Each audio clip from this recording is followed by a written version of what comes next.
വരുമ്പോ എനിക്ക് വണ്ടിയിൽ നിന്ന് പോലും ഇറങ്ങാൻ പറ്റത്തില്ല. നല്ലോണം മുട്ടിന് വേദനയായിരുന്നു. അല്ലെങ്കിൽ തന്നെ എനിക്ക് വീട്ടിൽ വെച്ചാണെങ്കിൽ തന്നെയും ഭയങ്കര വേദനയാ ജോലി ചെയ്യാനായിട്ട്. ഭയങ്കര ക്ഷീണം കൂടെ. ഈ മുട്ടിന് വേദന വന്നതിന് ശേഷം നമുക്കൊന്നും ചെയ്യാൻ പറ്റത്തില്ല.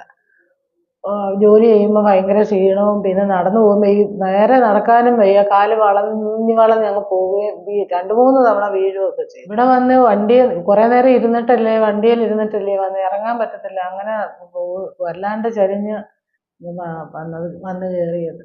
പിന്നെ നേരത്തെ ആണെങ്കിൽ ഇങ്ങനെ എഴുന്നേക്കാനോ ഒന്നും പറ്റത്തില്ലായിരുന്നു.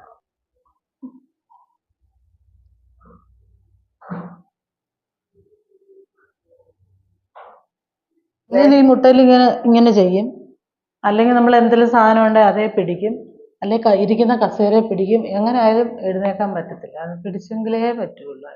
അതുകൊണ്ട് നമുക്ക് പിടിക്കണ്ട. അല്ലാതെ തന്നെ ചെറിയൊരു ഇപ്പം ഈ പ്രൊസീജിയർ ചെയ്തുകൊണ്ട് ചെറിയൊരു വേദനയുണ്ട്. എങ്കിലും പിടിക്കാതെ കൊണ്ട് നമുക്ക് ഇരിക്കാം. ഇതിങ്ങനെ എഴുന്നേക്കാൻ ഒരിക്കലും പറ്റിയിട്ടില്ല. ഇങ്ങനെ പറഞ്ഞു കേട്ടപ്പോൾ എന്താണ് ഏതാണ് ഒരു തവണ വന്നാൽ മതി എന്നൊക്കെ പറഞ്ഞപ്പോൾ അത് ഒരിക്കലും വിശ്വസിച്ചില്ല.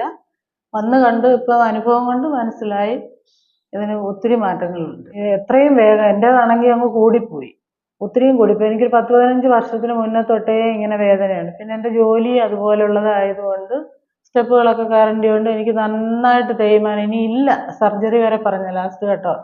അപ്പോൾ ഇനി വേറൊരു ഓപ്ഷൻ ഇല്ലാത്തത് കൊണ്ട് തന്നെയാണ് ഞാനിത് കണ്ടുപിടിച്ച് ഇങ്ങനെ വന്നത്. വേദന അനുഭവിക്കുന്നവരോട് പറയുന്നത് എത്രയും വേഗം ചെറിയൊരു മുട്ടുവേദന വരുമ്പോൾ തന്നെ നിങ്ങളതിന് വന്നു കഴിഞ്ഞാൽ എന്നേക്കുമായി ആരോഗ്യത്തോടു കൂടി നടക്കാം.